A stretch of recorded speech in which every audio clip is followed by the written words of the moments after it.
Bonjour à tous, c'est Susu, j'espère que vous allez tous très bien. Écoutez, moi ça va super, comme d'habitude. Bienvenue à tous pour cette nouvelle vidéo qui va être un nouveau tuto sur la chaîne de Wondershare Recover It. Et aujourd'hui, je vais vous expliquer comment faire en sorte d'installer des applications qui sont directement sur le Play Store sur un ordinateur sur Windows 11. Vous allez voir, il n'y a vraiment rien de compliqué. Donc j'espère que ça vous sera d'une très grande utilité. On commence tout de suite ce nouveau tuto. Allez, c'est parti! Me voici maintenant pour la partie un petit peu plus pratique de la vidéo et de manière exceptionnelle, j'ai voulu retirer la caméra de l'écran pour une raison qui est très simple, c'est que c'est quand même des choses qui sont assez complexes. Donc pour que le tout soit le plus clair possible et en sachant aussi qu'il y a pas mal d'informations un petit peu partout, j'ai préféré vraiment uniquement vous laisser les étapes que vous allez devoir bien respecter. Dans un premier temps, lorsque vous serez bien sur Windows 11, vous allez vous rendre dans les paramètres de l'ordinateur et ensuite sur la gauche dans Applications, et lorsque vous serez bien dedans, vous allez cliquer dans Paramètres associés juste en dessous dans Plus de fonctionnalités Windows, et ensuite vous allez avoir un petit menu qui va apparaître avec des cases qui seront cochées et d'autres non, et vous de votre côté vous allez devoir activer la plateforme d'ordinateur virtuel et cliquer sur OK, et lorsque vous l'aurez bien fait, l'ordinateur proposera de redémarrer, ce que vous allez devoir faire afin évidemment de l'activer. Lorsque vous l'aurez bien fait et que l'ordinateur va bien se rallumer, il vous suffira de bien constater que la plateforme d'ordinateur virtuel est activée, et ainsi on va passer à la seconde grande étape qui va consister à se rendre sur le site GitHub. C'est quelque chose qui est assez important, je préfère directement vous rediriger dessus pour faire en sorte que si jamais il y a un changement au niveau du fichier, que vous puissiez directement l'avoir. Ensuite, lorsque vous serez bien dedans, vous allez devoir vous rendre dans un dépôt qui va être celui de Magic On WSA. Il a été posté par LSPOZ. Et ensuite, lorsque vous serez bien dedans, vous allez cliquer sur le bouton Fork, ensuite dans Action, et ensuite vous allez bien cliquer sur le bouton en vert où il y a marqué I understand my workflow, et ainsi de suite. Désolé pour mon accent en anglais. Et ensuite, lorsque vous l'aurez bien fait, à gauche, vous allez devoir cliquer sur le workflow de Magix. Alors, ça peut sembler compliqué, mais il vous suffit simplement de bien suivre tout ce que je fais à l'écran, et ensuite, vous allez devoir bien entrer le Pico pour une variante des applications Google, et ensuite cliquer juste en bas en vert sur Run Workflow. Ainsi, lorsque vous l'aurez bien fait, il vous suffira de patienter pendant seulement quelques minutes. Normalement, vous n'aurez pas trop de mal à ce niveau-là. Et lorsque tout sera bien terminé, vous allez avoir la possibilité de cliquer sur Magix qui va être juste en bas dans la liste des workflows. Ainsi, lorsque vous l'aurez bien fait, vous aurez ensuite la possibilité de bien cliquer sur le WSA with Magic GApps Pico x64 qui va être une archive en zip de normalement à peu près 2 Go ou un petit peu moins, et il vous suffira désormais de bien l'obtenir et de patienter. Et ensuite, lorsque tout sera bien obtenu, vous aurez bien réussi à créer le paquet finalement des applications WSA avec celles de Google qui sont directement incluses dedans. Ainsi, maintenant, vous allez devoir bien installer le WSA avec maintenant les applications de Google, ce qui n'est normalement pas du tout le cas. Donc comment ça va se passer?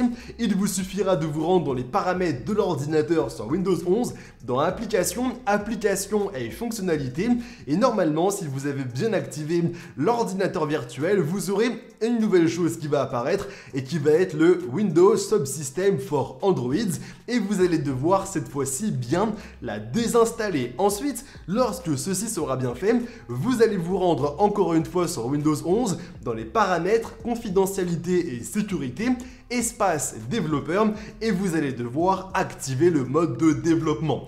Maintenant, par rapport au fichier que vous avez téléchargé juste avant, qui était donc le WSA with Magix GApps Pico x64.zip, il vous suffira de l'extraire et ensuite de faire un clic droit directement sur Install PS1 et de l'exécuter avec PowerShell. Maintenant que ceci sera bien fait, vous allez bien confirmer le tout et vous allez voir désormais que dans le menu démarrer, il vous suffira de cliquer de nouveau sur le Windows System for Android et ainsi, lorsque vous serez bien dedans, vous allez cliquer sur Files, donc les fichiers, ensuite continuer et ensuite, lorsque vous l'aurez bien fait, vous allez patienter le temps du démarrage de l'application Windows Subsystem for Android. Maintenant, vous allez fermer ce fameux gestionnaire de fichiers et les paramètres de WSA.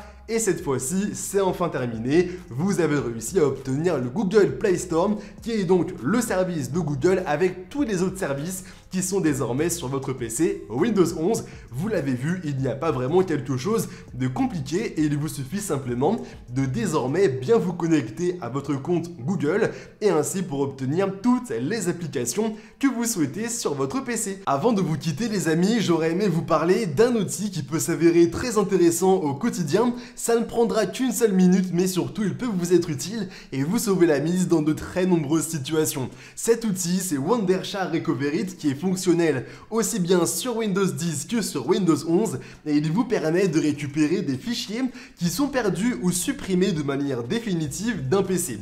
Comment ça se passe? Lorsque vous aurez bien Recovery sur votre PC, il vous suffira de le lancer et moi pour l'exemple, vous allez bien le constater, j'avais une image sur mon bureau et je l'ai complètement supprimée de mon ordinateur et même de ma corbeille et désormais, si je lance bien Recovery, j'ai la possibilité de choisir un emplacement de récupération.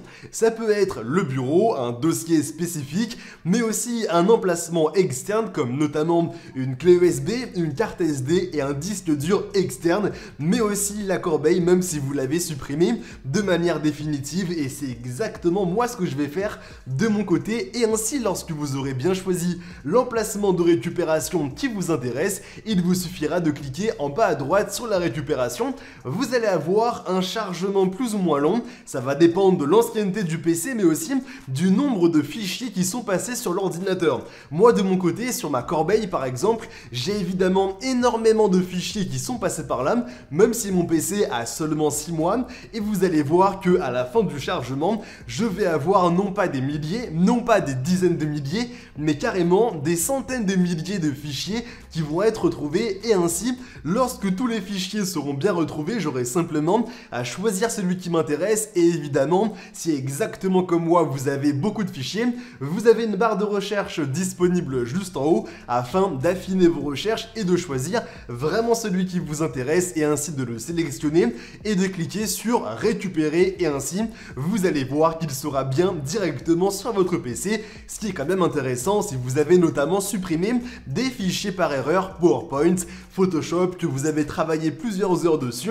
des photos de souvenirs et ainsi de suite. On est d'accord, il y a vraiment de très nombreuses situations où cet outil peut s'avérer assez intéressant. Moi maintenant, j'espère évidemment que la vidéo en ma compagnie vous aura plu. Si jamais c'est le cas, n'hésitez pas à nous laisser un maximum de pouces bleus, c'est la petite récompense qui nous fait toujours extrêmement plaisir, mais aussi à vous abonner pour ne pas rater toutes nos prochaines vidéos. Maintenant, je vous dis à très bientôt pour de nouveaux tutos. C'était Soussou. Allez, bye tout le monde.